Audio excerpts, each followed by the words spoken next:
शायद मुझे आपसे ये बात नहीं कहनी चाहिए, मगर यही सच है। हम अक्सर ये तो चाहते हैं कि हमारे बच्चे हमारा सम्मान करें, हमारी हर बात मानें, जैसा हम चाहें वैसा ही करें, मगर हम ये भूल जाते हैं कि बच्चे वही करते हैं जैसा कि वो अपने सामने होता हुआ देखते हैं। हेलो दोस्तों, मैं प्रेमिशा और आप सबका बहुत बहुत स्वागत करती हूँ अपने YouTube channel life turning point में। चलिए आज मैं आपको एक कहानी सुनाती हूँ। कहानी है सुमित की, जो कि दिल्ली में अपने परिवार के साथ रहता है। सुमित के पिताजी सुमित की माताजी के देहांत के बाद सुमित के पास दिल्ली रहने आ गए। वे काफी बुजुर्ग हो चुके थे। उम्र के इस पड़ाव पर आकर उनके हाथ पैर कांपने लगे थे और नजर भी कुछ कम हो गई थी, मगर सोचा कि बेटा बहू के साथ रहूंगा तो कुछ समय उनके साथ बिताऊंगा और पोते के साथ भी कुछ खेलना हो जाएगा।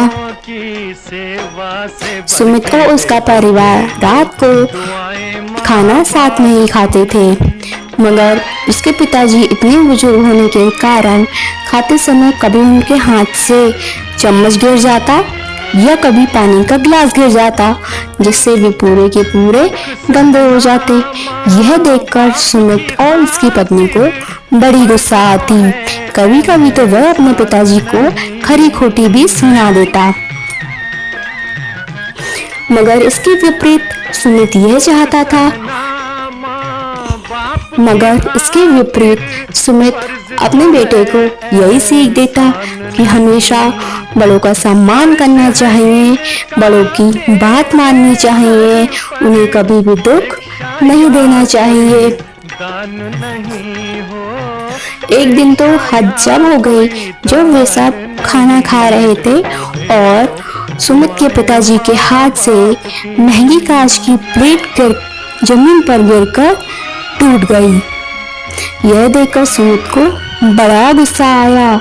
उसने कहा, अब तो हद हो गई, मैं अपना और नुकसान बर्दाश्त नहीं कर सकता, अब तो पिताजी का कुछ करना ही पड़ेगा।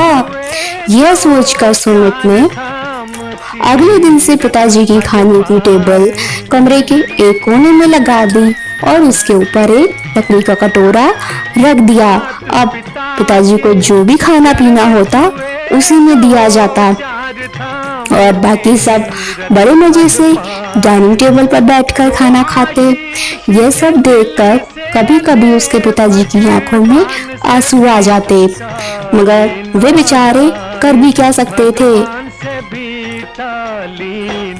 एक दिन की बात है, सुमित का बेटा राहुल कहीं से कुछ लकड़ी के टुकड़े इकट्ठे करके ले आया तो सुमित ने पूछा, अरे बेटा ये क्या कर रहे हो?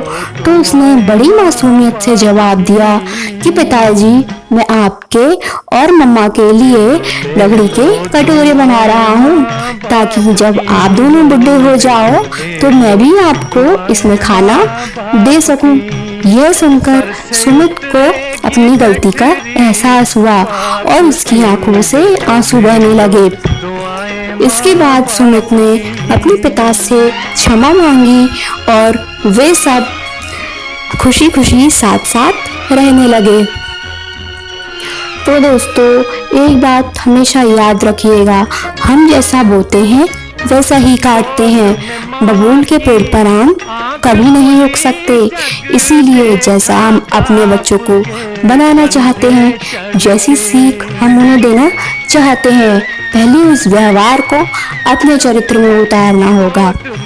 अगर आपको कहानी पसंद आई हो तो इसे लाइक और शेयर जरूर कीजिएगा और हाँ, कमेंट करके मुझे जरूर बताइएगा कि आपको कहानी कैसी लगी।